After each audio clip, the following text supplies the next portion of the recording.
James in the NetNewsLedger studio, and we're here with Joseph LeBlanc, who is the Green Party candidate for Thunder Bay Superior North. Joseph, welcome to NetNewsLedger. Thanks for having me.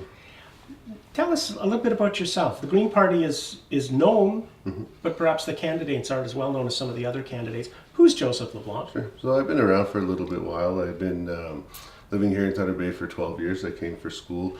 I fell in love with the region after forest firefighting north of Red Lake and seeing what's going on out there. And I've been working in the region for most of that time. I've been pretty well everywhere, and working in natural resource management, working in food security, working with First Nations to look at community resilience, and I'm a social entrepreneur. I'm one of the founding board members of True North Community Cooperative, and my wife and I own the Greenhouse, which is an eco-general store here in Thunder Bay. Thank you. What are you hearing in this campaign? What are people telling you at the door? What are people telling you in the sidewalks and the stores and while you're going along? What's the Green Party hearing? Well, a lot of what I'm hearing is why I ran, is a lot of people are fed up with conventional politics and the conventional parties and the conventional politicians, and really tired of promises that are not being followed through in this region. So like I said, I've spent a lot of time around, and I've seen the impacts of our wishes being ignored, and policies that really focus on siphoning resources out of the north and building the south. So I ran for the same reason that I'm hearing a lot of people talk about not voting or not wanting to vote for conservatives or whoever's out there talking about these issues and professing a great respect for us, but really not reflecting our needs as a northern communities.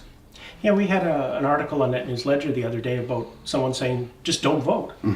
What would you say to people who say don't vote at all? Well, and largely this is what happens in Aboriginal communities. I see the voter participation on reserves at about 30%, and really removing ourselves from the election process and from decision making allows those that do get in to make decisions that seem to reflect those of the voters. And so I really do encourage people to participate. The Green Party has a great platform, and certainly as a candidate here, I have a lot of ideas that I think resonate with Northern Ontarians. So, I think that it's time that people step up and vote and voice their concerns.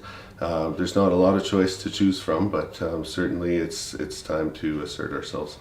Now, you talked about the Green Party platform and what it appeals to the north. What's in the Green Party platform that people should know about? Well, certainly the concept of stopping selling off our natural resources. In no way is this preventing economic development, but ensuring that as Northerners and as Ontarians, we get some benefit for what's coming off of our territories.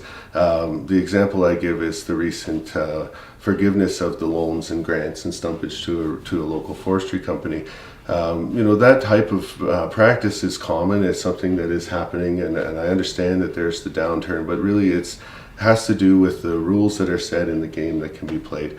Companies play the game within the structure that's there, and those rules are set by government. So a lot of people have talked to me about access roads. For example, the road between Manitowodge and Greenstone is a critical artery for those communities. It's not only economic activity and in allowing people to travel around, but what used to take an hour and a half to get to medical appointments in Greenstone, hockey tournaments, fishing derbies, is now a 6-hour ride around. Once these roads are in, without companies there to maintain them, often the government passes the buck and allows them to deteriorate without an understanding that these are critical access points for Northern Ontarians. It's odd. In my travels, I've been to Toronto quite a bit and working with politicians and particularly advocating for the inclusion of forest and freshwater foods in the Local Food Act.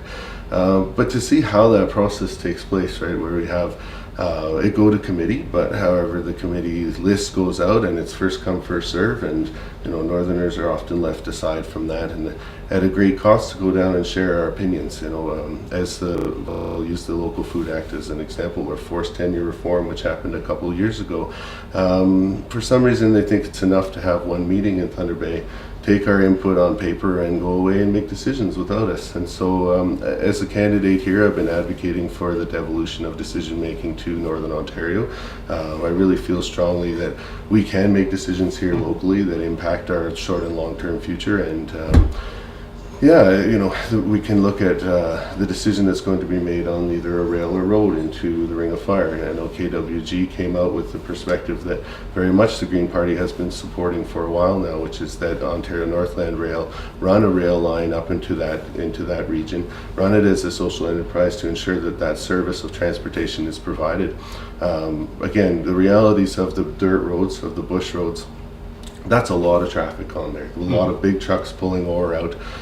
There's a lot of hazard involved with that. There's a huge environmental impact on wildlife populations and on people. And it's something that we need to consider. What is the practical application of going rail or road, right? And in the long run, the maintenance costs on the rail are much lower than on the road. Like I say, the environmental disturbance is much less, and the cost of building a service road once a rail is in is greatly reduced as well. So these are something that the Green Party has been advocating for already, and something that I, as a candidate, am advocating for as well. Super. Is there anything else you'd like to share with our readers and viewers? Sure. Well, when I talk to people about the idea of vote splitting or strategic voting, really we have right now in Ontario 3 conventional parties which are running on platforms that are very much similar to what they've been saying before. Unfortunately, we're going to end up probably with a very similar government than we had before. This election is going to cost about $80 million. That doesn't include the cost to the parties to run the campaigns. We're trying to run a very fiscally responsible campaign here in Thunder Bay Superior North. As you notice, we don't have signage out, and it's something that really requires a huge cost on our part, but also leaves a huge environmental cost in the future. Those signs will be around for a long time. I firmly believe that people in the future will be more interested in the policies that we put forward rather than who ran for who and whose sign is not deteriorating in a dump somewhere. So we're putting out memes online on our Facebook group. We're communicating with people. The Greens are having a open forum in Waverly Park at 12 o'clock on this Sunday. And like I said, going back to the topic of strategic voting, really where we are with these conventional parties is marginalized to begin with, right? We'll have a representative who will be whipped with the party vote, will be one northern voice of 107 ridings, and certainly I want people to consider what that means to potentially vote for one Green MPP. We have a lot of really great platforms, like I mentioned, the environmental ones, but certainly a guaranteed annual income is something that the Green Party is pushing for. There was an experiment done in Manitoba that was very successful and showed that it's a lot more effective and cost effective than running a social assistance program. And these are some things that a single Green MPP can introduce as legislation and force the other parties to talk about and force the other parties to either vote for or against.